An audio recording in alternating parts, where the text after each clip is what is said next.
turi umuryango w'imwemu wunzwe n'isezerano kugira ngo twifuze kandi dukurikirane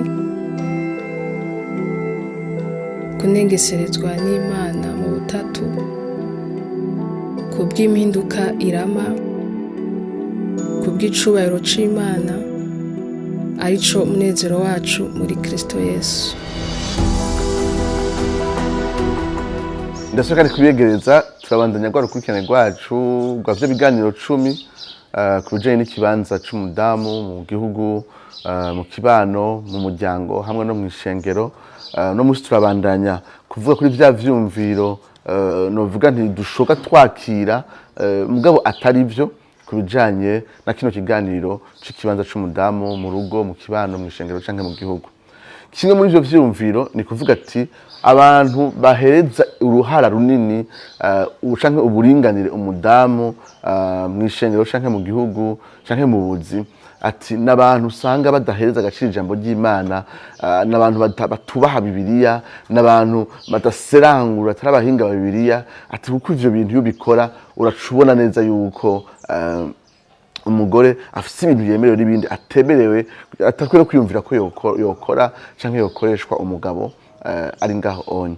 Ikindi kintu nuko nasanze hano muri no Afrika yacu, muri kano gahugu kacu gatonya, abantu barizera ibintu atari ko babibonye mu ijambo ry'Imana, mugabo kubera bamwe mu bantu bazi canke biyumvira ko bakomeye cyane mu vyanditswe vyera, kubera babivuze umuntu agaca vyakira uko nyene atarinze kuraba nimba bihwanye n'ijambo ry'Imana. Ndabanze kubibona kandi ni mu buryo bwinshi, usanga kenshi na Bibiliya tuyisomera mu marori y'abandi bantu, tutafata umwanya wo kuyiga ngo tuyiserangura. Kenshi rero iyo haborekanye umuntu kanaka azwi afise igihagararo kandi amaze kumenyekana ko ari umuhinga mu ijambo ry'Imana, ubwo nyene abantu ivyo avuze baca bavyakira uko. Simvuze yuko bano bantu badafise ingabirano Imana yabahaye yo kwigisha ishengero, ariko s'abantu batihenda, n'abantu bihenda, n'abantu bishika ikintu bagisobanura mu buryo atari bwo, naho ibindi bintu vyinshi bashobora kuba badufashamwo ari vyo kandi vyo babiseranguye neza.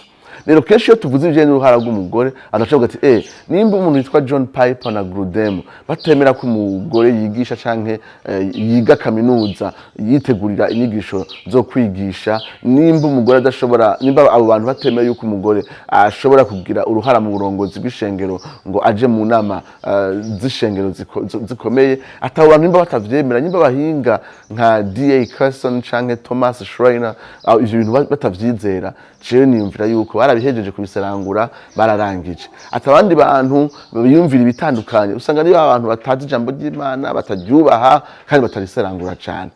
Uno munsi ni gukuraho ico ciyumviro mu kwerekana yuko abahinga bazwi kandi bubahwa kandi baseranguye ijambo ry'Imana mu kurugeza urungana nabo bahejeje kuvuga, kumbure runabasumba gose cyane, bashitse ku ndunduro itandukanye nabo natanguye mvuga, indunduro yuko Imana ihamagarira umugore n'umugabo kuyikorera mu buringanire bwose bw'amabango n'ivyo bajejwe.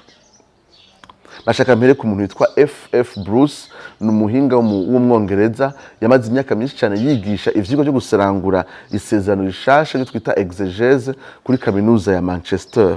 Uwundi muntu dushaka kuvuga yitwa Craig Kina, asanzwe azi yuko nko mu mwaka wa 2020 yashimugira ngo arongore ishirahamwe ryo kw'isi yose rijanye n'ivyigwa ndondamana ryo twita Evangelical Theological Society ETS. Asanzwe kandi ari umuprofesseur w'isezerano rishasha, akaba yasanzwe yaranditse ivyo twita arrière plan y'isezerano rishasha, igitabo cagurishijwe cyane kw'isi yose. Undi muhinga azwi cyane yitwa N.T. Wright, umuhinga w'umwongereza w'ishengero rya Anglikane, nawe asanzwe ari umuntu aserangura cyane ibijanye n'isezerano rishasha.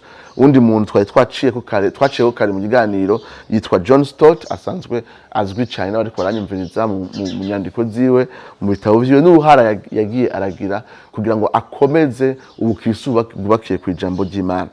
Uwitwa Roger Nicole asanzwe azwi n'abantu baserangura cyane ivy'Imana. Ni umuntu yaronse impamyabushobozi yiwe ya PhD kuri kaminuza ya Harvard. Yarafashije cyane kugira ngo ishengero rukristo rishobore kuzigama icizerwa cy'uko Bibiliya itarimo ikosa, byo twita inherence biblique. Asanzwe ari umureforme w'umukalviniste, asanzwe yaranditse inyandiko nyinshi cyane ziziga mu kwizera rukristo ngo rizirinde ivyumviro novuga ntibishasha byariko biratera amakaminuza menshi, bigatuma abantu bahinduka abalibero kujanye no kwiyumvira no kwegera Bibiliya. Uwundi yitwa Gordon Fee, asanzwe ari umuhinga w'umuseranguzi mu bijanye n'isezerano rishasha. Uwundi yitwa Leo Morris, asanzwe yarapfuye mugabo umuntu yanditse ku isezerano rishasha, yari umuhinga w'isezerano rishasha, yari umwigisha kuri kaminuza. Mbese yigisha kuri kaminuza ya Ridley ari warirongoye hagati ya 1964 na 1976. Yakoze ikintu abantu benshi batakora, yemereye ko abagore baza bakiyandikisha kuri iryo shure kugira ngo n'abashobore kuronka impamyabushobozi zo ku rwego rwo hejuru zibashoboza gukorera Imana. Uwundi asanzwe azitwa Walter Kaiser, ni umuntu azwi cyane, ni umuhinga akomeye kujanye n'isezerano rya kera. Uwundi yitwa Howard Marshall, asanzwe ari yari umwigisha wa kaminuza ku rwego rwa kaminuza ya Aberdeen. Asanzwe yari umuprofesere kujanye na exegèse du Nouveau Testament canke gusangura isezerano rya kera, akaba yapfuye muri 2015. Uwundi yitwa Ben Witherington wa gatatu, yari umuprofesere wa exegèse kuri kaminuza y'Abamethodiste yitwa Asbury. Twari kuvuga abandi benshi nka Michael Bird n'abandi batandukanye, ariko ibi byose nugira ngo bishobore gufasha abariko baratwumviriza yuko ibijanye no kwiyumvira uruhara rw'abagore mu ishengero, mu gihugu canke mu miryango atari ivyumviro byoroshe ko abantu bashika ku ndunduro imwe. Abantu barashobora kutashika ku ndunduro imwe kandi bose bubaha ijambo ry'Imana, kandi bose bariserangura n'umutima uciye bugufi kandi urondera, ariko gashika ku ndunduro zitandukanye. Iyo duciye tuvuga tuti iyo umuntu adashikanye kuri ndunduro jewe nshaka, uyu muntu nta jambo ry'Imana azi, ntariserangura, ntaryubaha. Abantu bose baje kuvuga babaye ingabire idasanzwe y'Imana kwishengero hamwe no mu vyigwa byo gusarangura Bibiliya. Iyo batanahaba ishengero bagira atakaje byinshi cyane, bagira atewe na byinshi, ariko barabihagariye mu buryo budasanzwe kuko ari abantu bubaha ijambo ry'Imana kandi barisarangura. Kandi abo bose navuga indunduro bashitse ko nuko umugore cyo kumwe n'umugabo ahamagarirwa kugira uruhara rwiwe mu ngabire no mu gushigikira igikorwa c'Imana mu buryo bungana kandi bushobora no gusa rimwe na rimwe n'umugabo. Nashaka mvuge amasitasiyo makenya, sino bavuga bose ivyo bagiye bavuga, nashaka mvuge gusa ivyo batatu muri bo bagiye baravuga nk'amasitasiyo, hama tuzobandanya mu bindi biganiro bikurikira. Uwitwa F.F. Bruce nabwiye ko ari umuhinga w'ivyanditswe vy'isezerano rishasha kuri kaminuza ya Manchester, yandika avuga ati ibijanye no kwiyumvira ivy'abadamu mu ishengero, ati ni ibintu dukwiye gukora dufise umutima wo kwakira ko Mpwemu Yera yiganza kandi akora ivyo ashatse vyose, agatanga ingabire zitandukanye ku bantu kwishengero atarinze kuraba igitsina. Ariko kubera yiganza, hamwe twosanga yuko mu kwiganza kwiwe yahisemo kudakoresha abakenyezi muri iki canke kiriya, nta numwe muri twebwe afise uburenganzira bwo kubihakana, nta numwe muri twebwe yobihakana kuko Mpwemu Yera akora ico ashaka kandi nta numwe yomuhaririza. Mugabo kandi ibigaragara vyerekana yuko uyu Mpwemu Yera ahora atanga zino ngabire atarinze kuraba umuntu igitsina ciwe, bose akabakoresha nk'uko yigombeye kandi akabahereza izo ngabire zose. Ati rero coba ari ikintu kibabaje gose cyane hamwe twokwiyumvira ko Mpwemu Yera ahagurutsa abagore kugira ngo basenge mu ishengero bongere banavugishwe, mugabo ntibaze bigere bigisha canke ngo baje mu nzego z'uburongozi. Aya n'amajambo F.F. Bruce avuga mu gitabo citwa Men, Women and Biblical Equality. Undi muntu yitwa Gordon Fee, asanzwe azwi cyane nk'umuhinga mu isezerano rishasha, yarafashije mu bitabo byinshi bifasha abantu kwiga no gusarangura ijambo ry'Imana, yaranditse amakomantere ku bitabo nk'Abikorinto n'ibindi bitandukanye. Yandika avuga ati isezerano rishasha ryerekana yuko Mpwemu Yera adatandukanya abantu ku bitsina iyo ariko aratanga ingabire zitandukanye. Ati mpwemu yera atanga izo ngabire haba ku bagore haba ku bagabo kugira ngo bashobore kugira uburongozi hamwe n'abandi. Aca avuga ati ikibazo c'ingabire za mpwemu yera ntikijanye n'igitsina. Ati ikibazo c'ingabire za mpwemu yera kijanye n'ibango ntikijanye n'igitsina. Ati ibi bijanye na agenda n'ingene mpwemu yera akora ntibijanye n'ingene n'ivy'igitsina gishobora gukora. Reka nongera gisubire mu Congereza avuga ati thus my issue in the end is not a feminist agenda or an advocacy of women in ministry. Rather, it is a spirit agenda, a plea for the releasing of the spirit from our structures so that the church might minister to itself and to the world more effectively.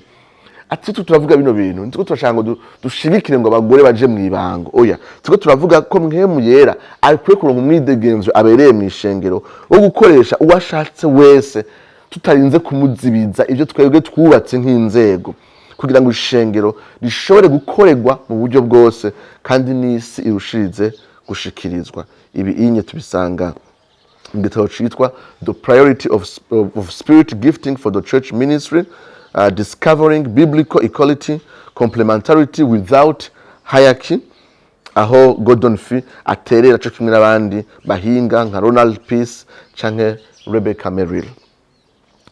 Tugira turangize kuri station imwe ya Krekina aho nawe yandika avuga ati twebwe abizera ivya mpwemu yera twemeza yuko ububasha bw'uwigisha budahagaze ku gitsina ciwe ariko bihagaze kwijambo. Abantu bashobora kuvuga ati umugore yigishije abari kuragira ububasha ku bandi bagabo bari mu ishengero, ariko abizera ivya mpwemu yera batahura yuko bidahagaze muri uwo muntu n'igitsina ciwe ariko bihagaze mu bubasha bw'ijambo n'ingene mpwemu yera yatoranije uwo muntu akamutoraniriza iryo banga. Ati uno munsi twategerezwa gutera intege ab'Imana iri kwirahamagara baba abagore canke baba abagabo, tukabatera intege kugira ngo ivyo bariko barigisha babishikirize mu bwizigirwa. Turakeneye gutera intege ab'Imana iri kwirahamagara kuko ari bo badufasha gushikira aho abatarashikirwa no gushika aho twebwe tutarashobora gushika. Tuzobana tugira kino kiganiro mu bindi biganiro bikurikira. Uno munsi kwerekana ingene abantu batandukanye kandi bose baha ijambo ry'Imana babahinga kandi baseranguza ijambo ry'Imana bashitse ku ndunduro yerekana ko umukenyezi cyo kimwe n'umugabo Imana imuhamagarira gukora mu ishengero no gukorera Imana mu buryo bw'umwidegemvyo nk'uko mpwemu yera aba yatanze izo ngabire harimo n'izo kwigisha hamwe no kuba mu murongozi. Imana ibahezekere. Turi umuryango w'imwemu bunzwe n'isezerano kugira ngo twifuze kandi dukurikirane